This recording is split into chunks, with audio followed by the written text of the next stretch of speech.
Welcome to the Inside Britball podcast. Tonight we are here to talk all things WFFL. Tonight I am joined by Nick, and Arran is back. I think he's going to be with us for the rest of the season. And obviously you've got me, Kiwi, who I think I've just about recovered from the first HNC game day 2 weeks ago. Definitely my legs were a bit sore for a few days after, but we are going to be breaking down all of the game day action from, I'm going to say game day 2, but game day 1, like it was 2 for the South and 1 for the North. Stick to game day 2, I would. Game day 1.5. Yeah. Just the latest game day that was held 2 weeks ago now. And we shall go through, give our thoughts, opinions. We have reached out to a few teams, so we've got some thoughts from some of the teams as well, which is quite nice. So without further ado, I'm not sure, did we agree we were going to do South first? Or, I don't know, Arran's on graphics, so I just wait to see what comes up, if I'm honest. Oh, we've got H&C. I've got to go north to south. Sorry, I've got to go north to south. Being a professional northern and all that, I'm going to go north to south.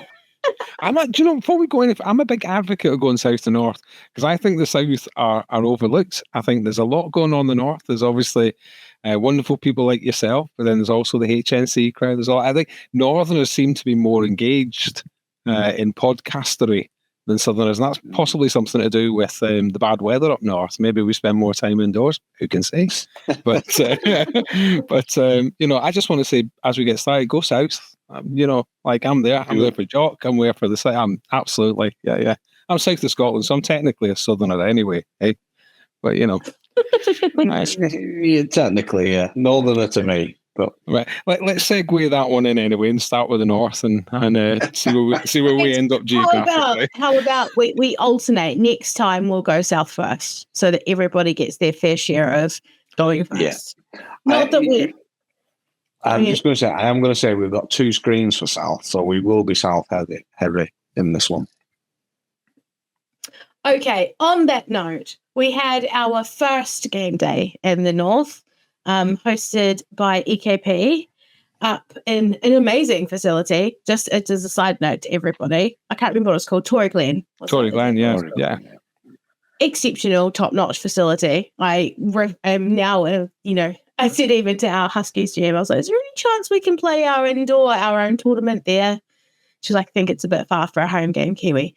But it was exceptional. No weather to be considered. Warm enough to have a T-shirt on. Spectators isolated up in the grandstand. Exceptional. Loved it. And as a centre, it's always nice to not have to worry about whether the ball is wet or whether it's windy or whatever else. I can only imagine it's much worse as a QB, but, if the centre doesn't snap the ball, the play doesn't happen. That's what I tell myself anyway. Tory Glen's a fantastic facility. It's where Flag and New Year used to be, and they used to do some of the other stuff out of there with the SCOFF guys. And the facility itself, situation-wise, superb, just off the motorway. There's an Asda right across the road. There's a KFC nearby, which I live for. And easy access. The only downside is being across the street from Hampden. If you get a clash on a game day with a major event, then it can be a little bit of fun. But otherwise, I think you're absolutely right there, Kiwi. I think it's the best venue in the Central Belt. So yeah, definitely enjoyed it, and also enjoyed plenty of football. Now, I'm not going to start because I feel like I've got a biased opinion. Obviously, if anyone who doesn't know, I played for the Huskies, who took part in this game day. So I'm going to defer, first of all, to Arran, because he was spectating from the grandstand and had a much better view. The only games I really saw were clearly the ones that I was playing in. So, Arran, what stood out to you at this game day? Maybe highs and lows, or anything that you thought maybe the listeners would like to hear about? Yeah, I mean, I'm going to carry out that with, yes, I was there in the stands. Yes, I was watching as much football as possible, but I also had our 3-year-old in tow. So I was distracted by him, but It was. I did get to see some other games outside of the Huskies, but clearly most focused on the Huskies. Well, yeah, I had to because obviously James was asking where his mum was constantly, so I had to keep pointing out. So yeah, I think my takeaway is really from the HNC, and I'll try and keep it succinct. I think EKP Black, usual dominant selves, again a cut above everyone else, and I can't see anyone touching them. They're a great team, and I just think they'll continue to dominate as the game days goes on. I said it before. It is my opinion that I don't think that benefits them in the long run. So when it comes to like the finals and they have to play the stronger Southern teams, I don't think it benefits them too much. But I mean, at the end of the day, what can they do? They can only play who's in front of them, and when they play them, certainly in the HNC, they annihilate them. So fair play to them. One surprise, Sheffield did look quite solid, actually. We know there's at least 4 players from Leeds that have joined them. Good players as well. So great additions to that squad.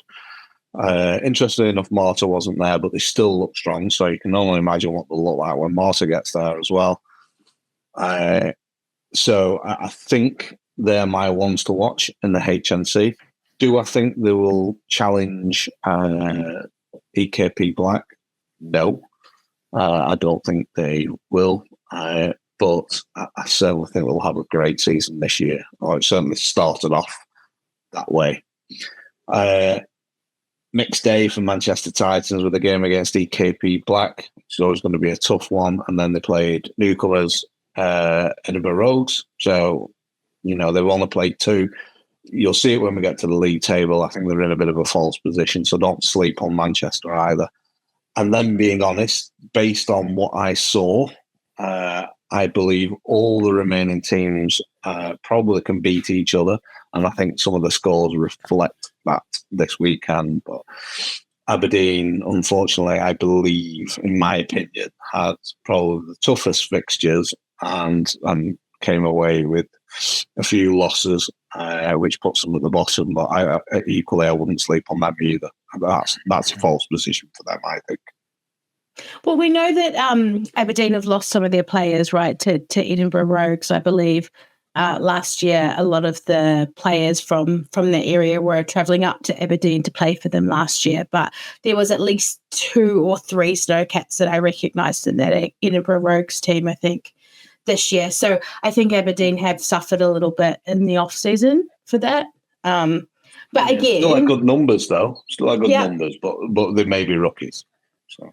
But they're also going into their second season. They've got some experience. They've still got their quarterback.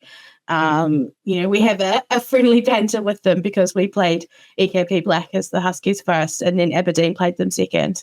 And we like to have a bet about how much we will not lose by, or who will lose by the least amount. Aberdeen won that battle, unfortunately. Although we did say that we tied them out first. So it was Aberdeen's luck because we played them first. I'm going to play to the crowds, Kiwi. I'm going to be all about EKP Black. If no one else is going to be shameless, I'm going to go right in there. What a team! Come on, seriously. I mean, those guys. I know you're saying it's difficult. Maybe they're getting some experience. They were Champions Ball the other week, so there's the opportunity there for some really tough football. Obviously, training as they do as a broader unit.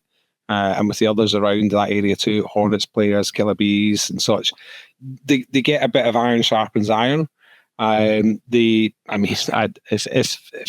information is correct, that was drip fed through to me by a certain man from the north of England that's sitting there. You got everybody in that, everyone in there got on the scoreboard. They're trying different people in different positions. That's pretty impressive. They are the powerhouse, no doubt about it. Yes, it will be incredibly tough for them when they face the first real difficult test. What will happen if they go behind significantly in a game? Are they a team that can find the depth and resolve to overcome that? I think probably they are. But shamelessly just going to start from there and just say, look at those results. Come on, you're putting up 78. And I'm not. That's a lot of score. I mean, and it's not irrespective of the team you're playing. That's in terms of the amount of times you touch the ball. That's a lot of score.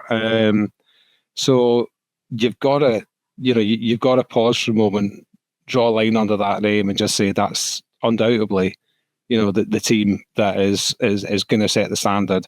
And I do think that playing against a team like that, for yourselves, for everyone, is a good thing too, because it teaches you an awful lot about football. It'll expose your weaknesses real quick, and it'll toughen you up real fast. Hats off to them. What a game. Come on, seriously, what? I know it's in the backyard. I know they had nowhere to travel. I know you guys made a huge journey up there. Even Aberdeen, huge travel down there. But golly, I mean, wow. I think what'll be interesting, and you touched on it then, and I think I mentioned it as well, is about whether they've learned from what happened to them in the finals last year, right? Where they kind of largely went unchallenged, went into the game, their first game at Ravenscraig, and got behind, and then couldn't build a comeback to win the game, and ultimately got knocked out. I'm hoping that, at least, it's hard when you're winning by that much constantly, that you're not building those kind of tools, but hopefully with, you say, like them being at Champions Bowl and some of the other things that maybe, and taking learnings from last year as well, right, that they can come back this year and rebuild, because it was only the season before that they did make it all the way to the final. So, they do have that kind of ability, but it is, we all have to be honest, it is hard when you spend a whole season being unchallenged to then get thrown into a finals day where you've, faced much stiffer opposition. So I guess that's what we'll have to see happens come the end of the season, because there's no doubt that they're going to come out on top of the agency, right? Yeah, but you're right there too. You tend to, if you don't really get tested under fire, there's a whole bunch of other things you don't really test. It's not just about your playbook or about your execution. It's also how do you emotionally deal with coming from behind? How do you overcome those things? How do you keep your sideline from dissolving into chaos when things aren't going your way? And those things can sneak up on you. I've been in many games in the past. I think one particular example being in a contact game many years ago, Manchester Titans, the division had broken up. They were in Division 2 for some ridiculous reason, had gone the whole year without losing a single game, and then faced Sandwell, and they just were turned over straight away by a team that turned up with 25 people and just played as a single tight unit. And that to me is decisive, and you're right. Also, let's take a look at the Red. EKP Red, that's obviously, you would expect to see that as being somebody who's on a par, or you're coaching together, you're getting trained together, you're moving the same, but yet you don't see that consistency. So they're not even getting really tested, I guess, so much by those guys. Great result, I should say, really, at that point as we stopped there for the Huskies when they played those guys. Fantastic result to come out with that win there, especially given the fact that the very same team had made life particularly difficult in other games. So that's a great result. Like you say, this topsy-turvy nature, though, of how things are going there with yourselves, obviously slipping to the Bees, but then I think the Bees maybe were beaten by the Reds or something like that, and then the Reds, you guys... It was... How did that happen? Explain to me. I don't know. Look, if I'm honest, and then I'll put my 2 cents in as a Husky at this point, but...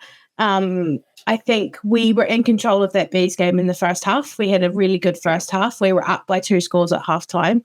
And then, if I'm honest, in the second half, our offense just really struggled to move the ball. And I think I've heard from our defensive captain who's reviewed the film, we had a total of, now let me check. I'm going to remember what she told me. She said we had a total of 3 incompletions for the entire first half. And in the second half, we only had 5 total completions. Wow. Okay. So really there was, and that's just the nature of the Bees obviously adapting to our scheme in the second half, and then us failing to adapt to their change in defence. So, well, you're up against people like Alan Mead too as coaches, and Alan's no softie. He's been around the game. He knows what he's doing. He's an extremely good offensive player, so he can decode an offensive scheme pretty quickly.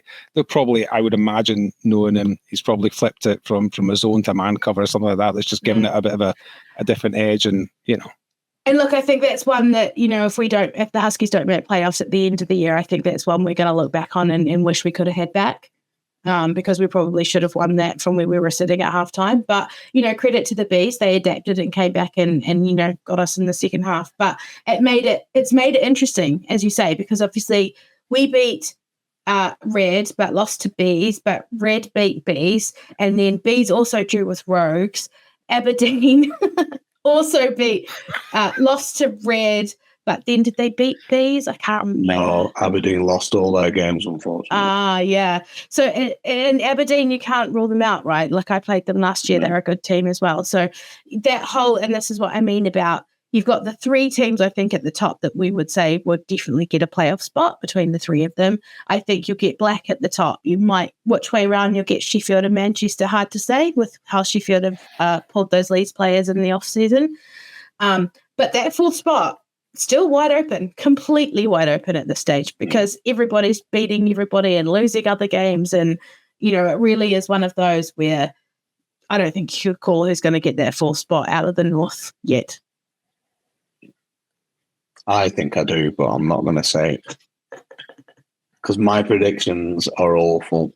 Anybody who's heard my predictions in the past, they go awfully wrong. So I'm not going to say it. 2025, anything can happen. I mean, we've seen it in the NFL as well. I mean, what you said there, you could have just replaced the word WFFL, with NFC, and it would have been everyone's getting everyone. It's carnage. It's like a battle royale. But yeah, I guess with the fourth place being, kind of up there for grabs, now's the time for a team to step up and say, we want this. We're going to play simple, straightforward, effective football. We're going to make sure that we bank every opportunity instead of trying to do anything flamboyant, or just grind it out, get it in there, make it yours, own it.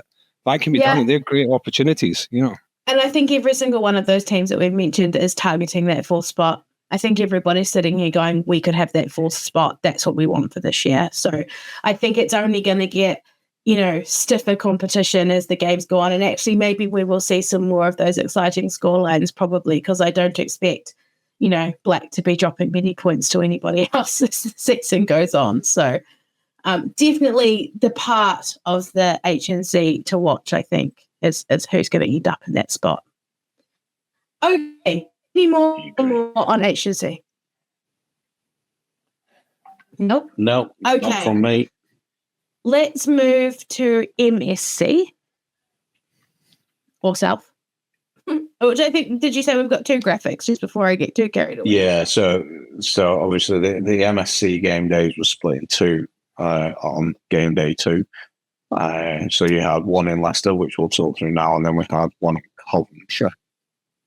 And just to mention, Iceni didn't partake in this game day. They withdrew before the tournament, so all of their fixtures were awarded as 1-0 walkovers. As far as I know, we haven't heard anything about whether that's permanent for the season or it was just a particular issue with this game day. We hope to see them back. They've been around. They've been a team that's been around for a long time, as long as I've been playing football anyway. So hopefully they can rebuild, do what they need to, maybe recruit some more numbers and be back for the next game day. Fingers crossed, and this doesn't become a permanent fixture of the MSC game days. But we did have Iceni, London Flame, London Blaze, Nottingham and Leicester. Did I get everybody? I think I did. At this game day.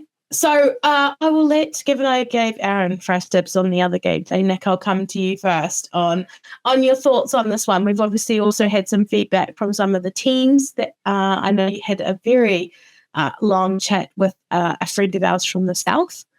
So I shall hand it over to you and let us know what you think about this one. I'm just going to start. Just while we're speaking on that friend from the South, he won't be happy because I think we've got the score on that Huntsman Blaze score. I think it should be 19 to the Huntsman, not 18. Ooh. So over to you, Nick. Yeah, no, that's absolutely. We apologise now. Not 18 as posted on Turner. Can we start with Huntsman actually? Because you know I'm a Huntsman fan. Come on, let's not kid ourselves. And I know there's a lot to go after here, but there's a lot of love there too. A newly minted Huntsman fan. I am, absolutely. Yeah. That's it. Yeah, I've been bloodied, but quite literally. I think great result for them out against Blaze. I think that's really excellent. I think it's a good start considering things were a little bit difficult in the previous game day. It's good to see them get that good convincing win, get themselves out of the blocks properly. Bit of a shame to take the for want of a better word, the doing that they did from Flame. But to be honest with you, Flame are a dangerous team to play. Come on, let's just be honest with each other. That's going to be a tough game anyway. You almost think to yourself that holding them to that score in scenarios like that, when you look at the Huntsmen, you look at the amount of players that they've had gone to other teams in the last year and the difficulties that's given them in terms of positions and how they're filling those spots, that's probably quite a good result without being harsh. So I think, there's things to take from that. The walkover, always disappointing. You want to play those games. Of course you want to play those games. It's a long way to travel and you wait for a while for your game days. But let's just focus on the Huntsmen if we can. I think what I'd heard through the grapevine about Blaze was that both teams had largely cancelled each other out in the first half. There was a lot of good work going on in defence. It was a really good game to watch. It's pretty much a whole new offence that they're rolling out there right now due to movements, as we said before, and key players going to Cougars and such and what's going on there. But I think that the defence has been the kind of the cornerstone. It's the resilience right now. And I think that's what's putting them in the position where they can start to really build that new offence from, start to come forward from. So I'm excited to see the Huntsmen as they get more reps together, as they get more practice together, as that team starts to gel a bit more. And there's a lot of that to happen. Then I think my Leicester Huntsmen are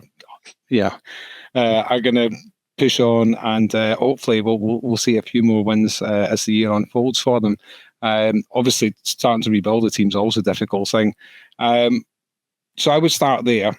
We could obviously go into the Flame the same as we went with EKP a moment ago, and we could start to digest that one a little bit. But I think the scores on the board right now are also up against a Nottingham team that's, in many ways struggles. They have a different program. It's a heavily university-based program. You're going to have a turnover of people. It's difficult to have that retention.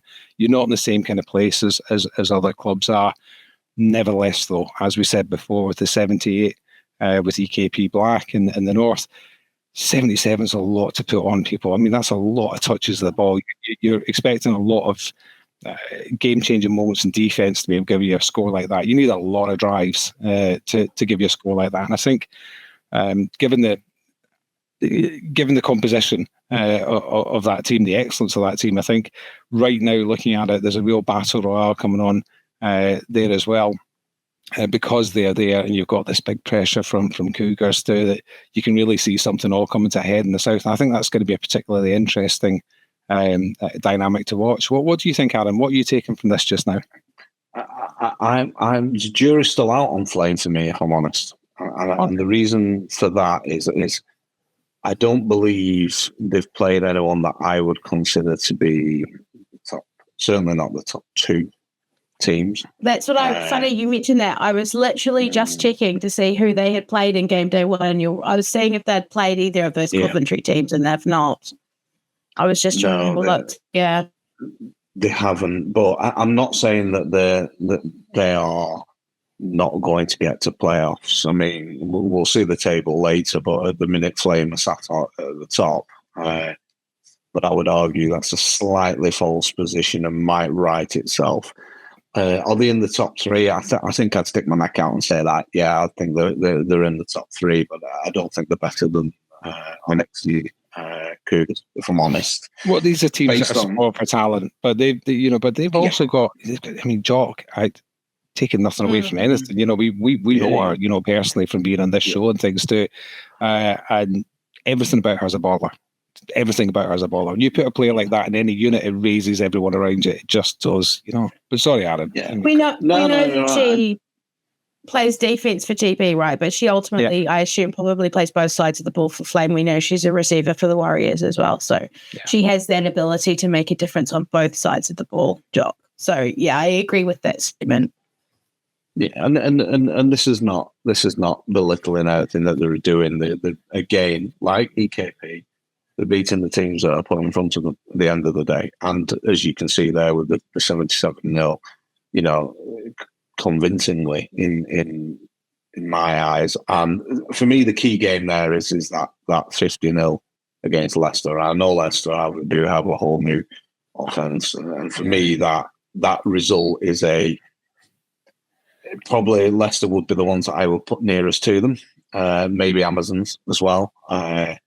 So the fact that they had that result makes me think actually they've still come on, they've still developed. I mean, they're part of the smoke organisation, aren't they, where standards are very high.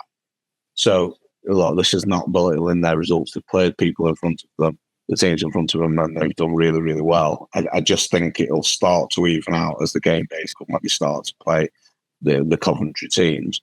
I think just touching on what you were saying about the Nottingham Gold, obviously we have been reaching out to teams because we want to put a bit more context behind these discussions. We don't want to look at scores and just analyse them because I'll be honest, I'll be open and honest, the scores are one part of it. It does tell us a story, regardless of what people think, but ultimately there are nuances and context behind them. And if we're not there and we're not seeing it, which we can't be here, there and everywhere all at once, we will get down to a South game day or an LSC game day, definitely, as we did last year. But we can't be there every time. So that context from the teams really, really helps. And actually, Nottingham, it opens your eyes a little bit. You think about what date the league started and what date does university start. So there's at times where they've got 2 weeks to get to teach people a whole new sport to then go up and play against teams that are established teams. So for me, fair play to them. The one thing that they did say, which really hit home and I could resonate with, is it's not necessarily about the wins. It's about playing the sport, promoting the sport, and having fun on the sidelines. And it doesn't matter what the score is; they're having fun on the sidelines. And you know what? I know Leicester are your team, but I'm saying Nottingham Gold are my team. And I think as the season will get on, just as these games went on, you can see the results take a slight turn for Nottingham Gold. So I think as they get into understanding the game, the mechanics of game days, the mechanics of games, etc., I think they will improve. And let's be honest, that's what it's about. Kiwi, can I respond to that without being rude and just cutting over? I absolutely, and completely. I think the point you've made there is the key point in terms of this is a university team, so you're potentially looking at people who are just a matter of weeks into playing this game. It's a brand new game, it's a new setup. They also struggled a bit with injury, I believe. I think they were down to 7, and suddenly they were down to 6, and that's real difficult. Especially when you've come off a game. A tough game like Blaze at the start, and then you roll into something, suddenly you're down to 6 people and you can't afford any further injuries, and that's a massive disadvantage. So yeah, you're absolutely right. Now, in response though to the Flame point, I see a lot of great things happening with Coventry and such, but there's also a little bit of, has that offense really settled yet? And I think some of the scores maybe suggesting that. I tell you one thing for sure, Flames defense has. And if you put a really good defense up against an offense that's stuttering, you can get surprises. You can get a lot of pick sixes. You can get a lot of safeties, and games can be swung quite. So I know what you're saying, and I think that's a fair point. We haven't seen the true test yet, but when the irresistible force meets the immovable object, you best be sure. Otherwise you're going to lose, and you're going to lose bad to defensive turnovers. So I would be. I'd be watching that quite interestingly because you've got a real strong defense. Maybe if the offense isn't quite there yet, but you've got a real strong defense. Defense wins championships.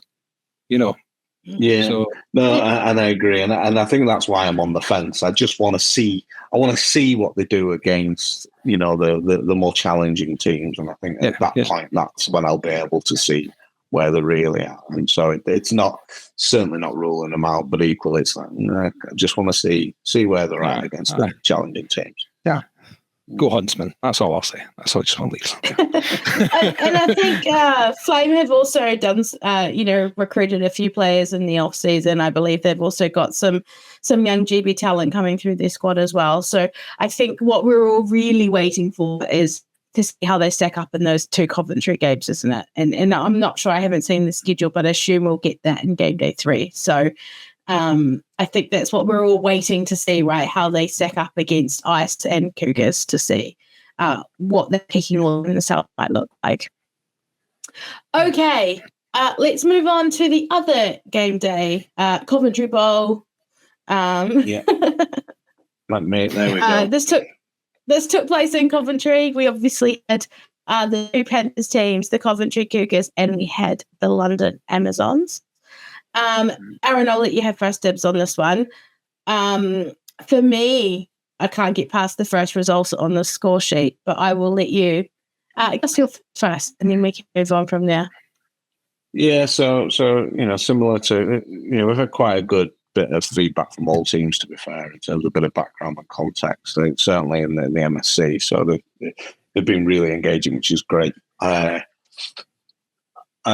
result ultimately, we got a bit of insight or views from Dave Ryan, HC at Amazons, and he basically said that it was a really tightly contested game, some great play, some quality plays from both sides, and he came away with the feeling that actually it was probably a fair result.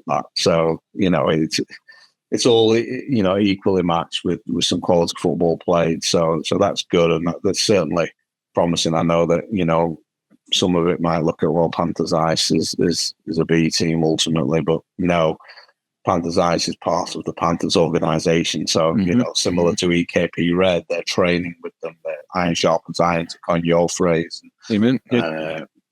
So and most of them were in that squad last year, right? They may not have got a massive amount of game time, but they were there when they won that championship.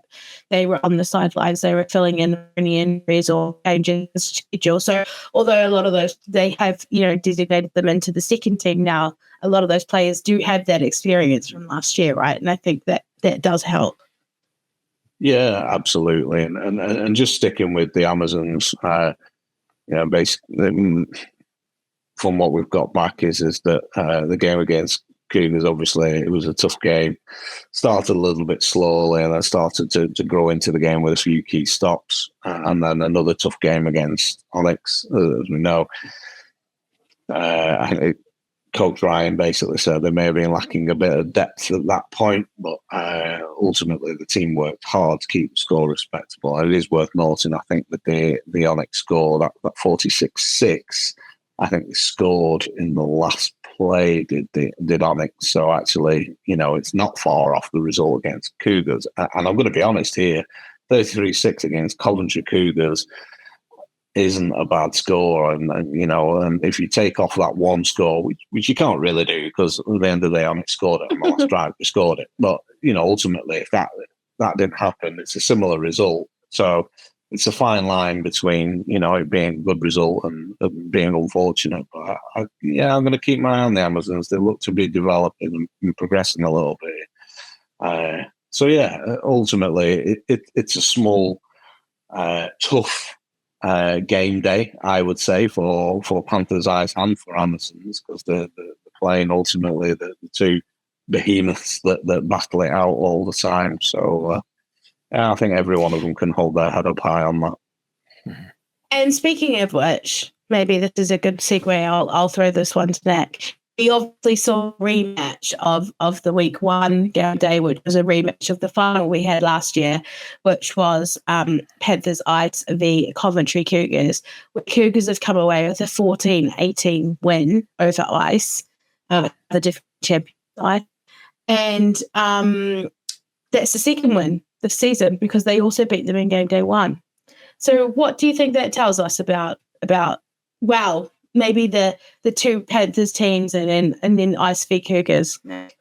Well, I think defense was the key in that game, from what we've been picking up in terms of the rounds and what people are saying. Cougars were in a position where they could start to do rotations in defense. They were able to give reps to newer players, get people bloodied. I think there was a number of turnovers that they were able to capitalise on. I think the thing there is, and again, coming back to that old adage, defenses will win you championships, and at the end of the day, whilst I think there's some questions maybe still around about how the offense is functioning, great as it is, let's not pretend that anything's perfect. A solid defense behind you that can put in a shift like that against a good team, that's going to carry you a long way. So I think I've got eyes on the Cougars defense. I'd like to see how that goes on. Is that defense better than Flame defense? So I'm still not sure. I've got to see a matchup. To be able to. If that game comes out 0-0, then we'll know they've both got a really good defense. I'm just going to correct myself actually before we say that. Actually, that is the Coventry Cougars Onyx score that we're talking about, which was 13-6. I said the ice score, which was 4-18. I was talking about the ice 40-18. Yeah. Sorry. Yeah. Yeah. So obviously, then you've got the Panthers Onyx, who are the defending champions, going down to the Cougars by one score, which I believe was a last-minute score. And that's I've lost to them this season. So that was our finals rematch. So a close affair again, and I think closer than the game day one. If I remember, I think Cougars might have won by a couple of scores in the first game. Arran, do you think that leaves us on track for a Coventry final again, or do we think we might see some EKP thrown in there? No, I think we'll see EKP thrown in there. I think.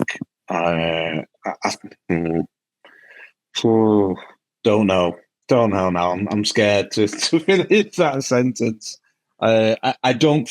Listen, I think EKP would have walked away from them finals and playoffs last year bitterly disappointed. Because as you stated earlier in the pod, they were in the final last year. It was in their grasp. They were looking good at one stage on it, and it was a tight game, if I remember. Was it a couple of years now? So my age and my memory starts to fail me a little bit. But I remember it being a tight affair with EKP just missing out. So going back to the point, I think EKP will be a bit stronger this year. Will not take anything for granted, and will actually be laser focused in them finals. Because let's be honest, there's no doubt they're getting there. They are getting to finals. I think that's a given. It's just a case of how they perform. The whole program in Glasgow right now is it's pretty good. Let's be honest with you. And again, too, I've been to the training sessions. I was up there in 2018 for a few months living after my father passed, and I went down and trained with those guys. Obviously, as you do, just see what they're doing, see what they're up to. Everyone trains together down at Crown Point. It's all mixed up together. Iron. We're going to use that expression again, but iron does sharpen iron. So I think that'd be interesting. Now, to come back to your other point about the ice of the Onyx game. Same point stands though. I may have quoted the wrong game, but at the end of the day, that final stop in the Onyx game, was some excellent defense. Cougars defense really stood up when it counted, and I think that came down to the final drive, didn't it? That was the that was going for it, and they stood them up.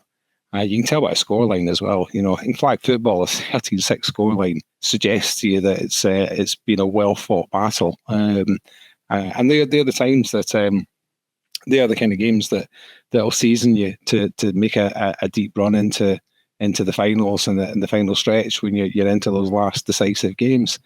So let's wait and see. I mean, certainly Coventry seems to have all the cards, but I'm going to keep on coming back to this. I think there's an X factor with Jock. There really is, and I'm not just saying that because of recent experiences and getting to know her as a player and things. But the more I watch that player, the more you see somebody like that can lift a team. They could be like, I mean, what Detroit Lions fans. I'm not going to harp too much about that, but you can put a key person in a unit like Aidan Hutchinson or something like that. It just lifts everything. Everybody just starts playing better around them because they're lifting them. And it's not just that. Our positivity and our attitude is superb. Whereas I can see that's maybe not as consistent across some of these top teams. We have that real positive vibe. There's a little bit more kind of nitpickiness and people on each other's backs. And I think some of the teams where you can still see two quarterbacks vying for the position at this point in the season, you kind of think to yourself, you want to be past that. You want to be way past that by now. That's too much handbags on the pitch. And I don't mean that in a derogatory term. I mean, literally, to be able to get yourself in the right mindset. So, there you go. I should probably shut up before I get a death threat. It's an interesting point about QBs though, and sharing QBs and swapping QBs, because I believe we've got that down at the Cougars at the minute. Yeah. Well, isn't it Jess from Huntsman who's down there, and obviously Millie, Yeah. And it's GB with a starting quarterback. As Liza Minnelli once said, one of my favourite quotes ever, if you spend your life with one foot in your future and one foot in your past, you're only going to be in the present. Sorry about that. That isn't too X Factor take out, but it's a wonderful quote, No. And it's the same for football. You have to put yourself on the right horse to be able to see it through, so you can shape it. An offense shapes around a style of a quarterback, around the timings, around the connections, around their style of play. Chopping and changing that position can have a good and a very detrimental effect sometimes in football. And I think you need to make a clear decision where you're going with that. Otherwise, you are leaving yourself open also for some degree of politics to come into it as well, some degree of animosity potentially as the season goes on and games get more difficult. I think you really need to be beyond that if you want to be making a championship run, Yeah, although, we say that now, but, ultimately they've won those fixtures over Onyx this year already with that battle going on. So, if they do sort that out as the season goes, they're only potentially going to get stronger and already have beaten the defending champions twice. So, I'll be happy to be wrong. Yeah, I mean, I'm just sprinkling in a little bit of sprinkling in a little bit of devil's advocate though, just to let's see how that one pans out, because it's an interesting dynamic. I agree, Nick. I agree. I think sometimes it can unstable. Destabilize, I think is probably the more appropriate word when you've got two people vying for the same position who are both quality players. Let's be honest, neither of them are. I wouldn't say one's better than the other. I don't know, if I'm honest on that point. But equally, arguably on flipping it on the other coin, does it generate competition and therefore does it up the standard? We won't know, will we? I mean, to Rick's point, they've already beat Panthers twice now. Let's be honest, it's not now when it counts, though. It's in the playoffs when it counts.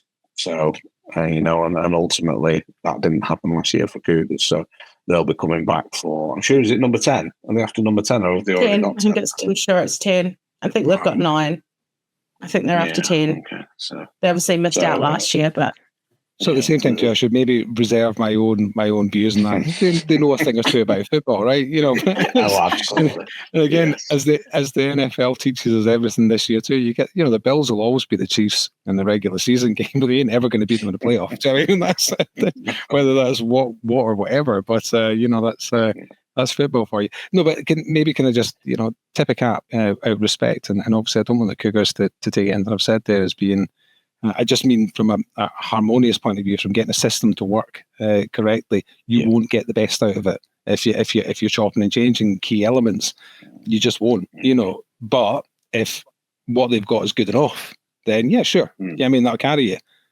Just how far could you go if you really got it down to that QB1 situation? How much better could you be? How much more ruthless can you get your game? That's the difference, and I think that's maybe what I'm kind of nodding more towards. It's not about how you're playing at those around you; it's about how well you're playing against yourself. Are you doing good enough, or are you just scraping by your own level that you should be at, as opposed to sitting up in that overused expression elite that we use, but sitting up in that upper echelon. I know I hate that. To me, it's just like if you're not in the NFL, if you're not at the top level of any sport, you really shouldn't be calling yourself that. That's a ridiculous comment, but. In comparison, it's so good on them, and I sincerely hope that I am wrong. I hope the 2 QB system works out well for them, or equally too that they can find a harmonious way of making that gel. But I see that as a little bit of an iceberg in the ocean if you don't have those things dealt with really correctly, and you've got a good relationship and good positive support between the 2 players, etc., etc., etc. Well, I'll just shut up before I get any kind of further on with that one. I'll just go back to my default, which is go Huntsman. Okay. Okay, so we'll look at the table. Yeah, most of that. Let's have a quick look at the table. Although, as we've mentioned, we think there's a few maybe anomalies sitting in this tables at the moment. But firmly on top of the H&C, you've got EKP Black. Probably no surprises there, given what we've said and know of them. Sheffield Giants sitting in second. And then things get a little confusing, if I'm honest, because you've then got EKP Red in third place, Manchester Titans B sitting above Manchester Titans S, and then Cheshire, Edinburgh, and Aberdeen. But again, as we mentioned before, Titans had that tough game against Black, which we know will level out as the season goes on, and they play the rest of us in the pack, shall we say. The one game that I'm really excited to see, if I'm honest, is going to be Manchester Titans v Sheffield Giants, which I think we might get next time around. That's what I'm interested to see. Also to see how Sheffield go against people back with the recruitments that we've got. The recruitments that they've gained from Leeds this year. Any further comments on H&C before we talk about MSC table? Did I miss anything? Just don't sleep on Snowcats. I think they'll end up in the fourth spot, personally. They just missed out last year, didn't they? They did, but when you look at the teams they've played. Who got their fourth spot last year? Leeds. Leeds, you're right. Yes, they just missed out to Leeds. We just missed out to Leeds. We also just missed out to Leeds after pulling out the shot win against Sheffield in the last game day. I don't think that'll be happening this year. Anyway. I don't think there's much on that table when you look at position 3 through to position 6 or 7 even on that table in terms of, well, 6 at least. You're talking about a win. You really, that's it. It comes down to very fine margins. What I'm probably more interested in is the net points per game. Now, obviously, that's been disrupted heavily by anyone who plays Black. They're going to have to soak up a whole lot. Being on the receiving end of 78-0 or 76-0 loss to Blacks. Like, I can, yeah. Let's see how that pans. But I really think that coming back to your point earlier and the point we discussed on this podcast, that fourth spot is definitely up for grabs. And it's really going to come down to what team wants it. It's not going to be a question of somebody standing out as better from what we see so far or significantly head and shoulders above. It'll be a question of desire. It'll be a question of we want that spot and we're going to do everything we can to get it. And for me, that's the team that plays cool-headed, keeps the football simple instead of overcomplicating it, panicking too much, overthinking game to game. Just do your game, do it real simple, and just crunch the numbers, and you can get yourself in that spot. And I think that's interesting. That's real interesting, And I think you're absolutely right, Nick. It comes down to who takes their chances. And the Huskies aren't going to thank me for this, or I'm going to be prepared to get a bit of an ear bashing, but I think they missed a chance against Titans Bees. I think that they may come to rue that in that fourth place challenge. I'll leave that between you and Kiwi. I do think, although, that I think that was a good opportunity that we have missed. I do think what happened in our favour was that, as we mentioned before, they then went on to lose a game they probably should have won, and then we beat Red and they beat B. So there's all this little bit of tit for tat. But we know that come the end of the season, those head-to-heads are going to matter. So I think that's where, we might ultimately come unstuck, is because we've lost that head-to-head over the Bees, even if we win the next one. So an interesting one. Right, let's talk about MSC quickly. As we mentioned before, London Flame is sitting on top at the moment, 6-0, and the Coventry Cougars on 6-0. But we know that Flame haven't played Cougar, nor have they played Onyx yet, so that will be an interesting one. Coventry Onyx, Panthers Onyx, sitting in third spot with a 5-2. There's 2 losses, both coming to the Coventry Cougars.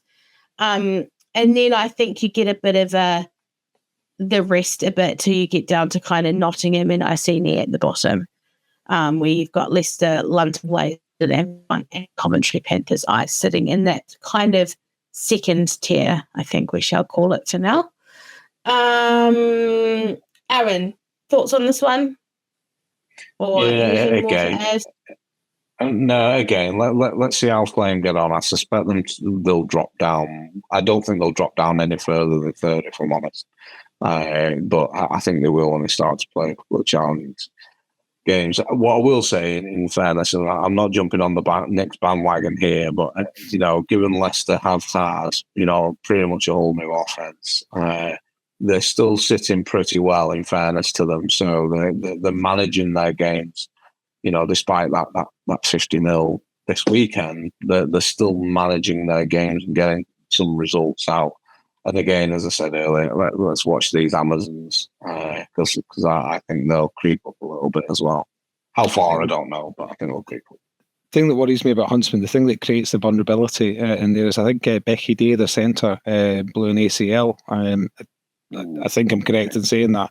Now, as well, as I do, that's such an important exchange, and you can't just drop folk into centre. You can't, it's a whole science in itself. So I want to see how that pans out. They've got great coaches, though. The one thing that you can be rest assured on Leicester is that they will be absolutely mitigating against that as well as anyone can. So it'll be interesting to see how they fill that gap, if that's going to have a long-term detrimental effect in their season, or whether or not it's just something that they can soak up and absorb. And obviously, to Becky herself, sincerely, heartfelt. It's a horrible way at this stage of the season to have to hang up your boots for now, and it's very, very uncomfortable injury, no doubt about it. So, but let's see. I think again, similarly to HNC, the fourth spot there is going to be. It's going to be battled. I think Flame's going to be in the top three. I'm completely sold out. And that maybe I'm too new to the WFFL, or maybe I'm drinking a little bit too much Kool-Aid. But I think you'll end up with two commentary teams in Flame in those top three positions. And how that shakes out, I think we'll see once Flame play the Coventry teams. But I agree. I think that fourth spot again in the South is kind of going to be up for grabs. I think previous years you would probably say you'd expect Huntsmen to be in the mix. You'd expect Amazons to kind of be in the mix as well.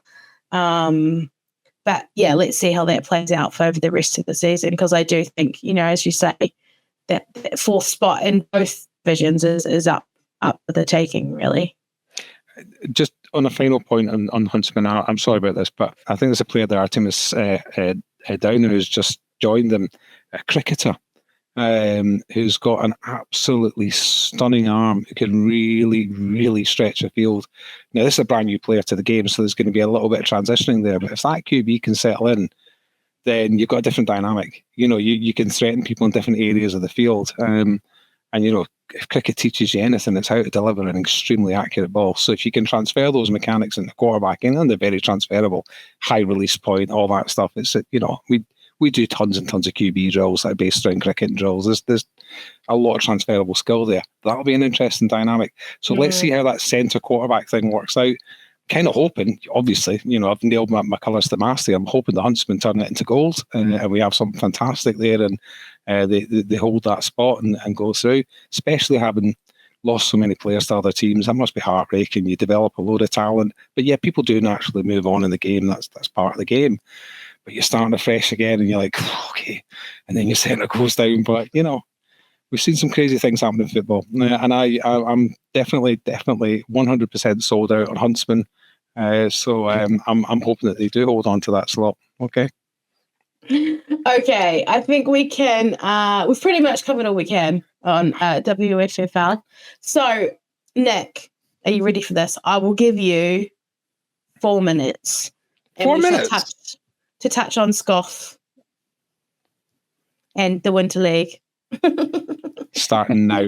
Okay, so right. Okay, so as you can see, Newcastle Blackhawks are top of the table after the first game day up at Ravenscraig. However, it has to be said, the Blackhawks have not yet played Top Gun. Top Gun are traditionally the team that go out there and they set the tempo. Great players on it. It's pulled together by a lot of talent from the Hornets and other, established players north of the border. Cass is heavily behind organised it. You've got Julian in there, you've got Nicky in there, you've got, a few of the usual suspects. A couple of my guys this year. We've got Dom Lewis in there and Lewis Curl, who are playing some great football. definitely destined for GB trials. It'd be remiss if they weren't there, to be honest with you, with the talent they've got. Really, that's going to be the game on Saturday. That Blackhawks Top Gun, and it's at the end of a long day. I mean, in Winter League, you play maybe 4, 5, 6 games in a day. These guys play each other right at the end of that. I think it's 6:20 in the evening or 5:20. It's going to be so. I'm trying to check out who's got the refereeing schedule for that. I'm kind of hoping it's me, to be honest with you, because I think that's going to be an absolutely stunning game of football. The rest of the table below it, teams to watch: Lancaster Bombers. Oh my goodness, the Lancaster Bombers good. It's all that young talent that we've seen win the under-17s and things like that now coming through into the senior game. Again, they're going to play, I think, Aberdeen for the first time. I'm absolutely expecting the Bombers to just smash through that and just move onwards and onwards and be in the top 3 potentially at the end of this thing. Raptors have got a few easier games than they had in their first game day coming into it, so I expect to see them move up the table. Obviously, we've got our Legion, which is our second team from the Centurions, playing in there with 16-year-old quarterback, young Tom Sheridan, who's just absolutely brilliant, to be honest with you, and a great young talent. But I think this Saturday in Ravenscraig will really start to kind of untangle the wool ball a bit when we see Newcastle play Top Gun, when we see the Bombers play a few of those other teams in the top seeds. I think we'll start to see things kind of opening up a bit more. Do expect to see the Grangemouth Colts coming up from the bottom of the table. In the last game day, they were heavily hampered by injuries and unavailable players. That's not indicative of Grangemouth football. Grangemouth football is very, very good. So you'll start to see them climbing up the table. It's going to become a lot tighter and a lot more compressed. And with 2 minutes and 35 seconds, that's the Winter League. Good work. Thank you. You've got to be, on a personal note, you've got to be pleased with the Legion sitting in mid-table. There's some established teams there that they're playing against. So it's not. That's superb. I mean, it's really superb. And young Tom, that was his first ever game of American football, really, to be honest with you. And a little bit of an unlucky start in the game against Aberdeen. There was no official announcement the game start or not.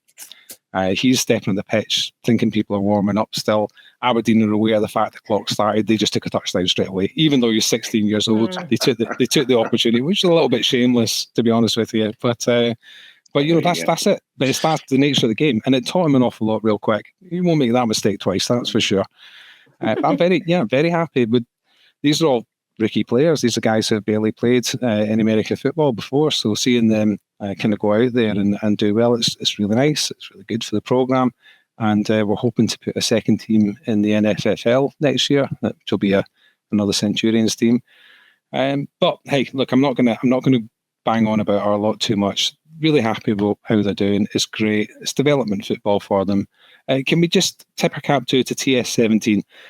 This is the Scotland under 17s, so they're all young players. There's a lot of great talent in there. Youngie is coaching them, and as everyone in this podcast will probably know, Youngie, you can imagine he's quite emotional on the sidelines. He gets quite het up, but that's an understatement. He loves the game. He was the GB head coach for the men's team when I was head of national programme, and him. Some good conversations.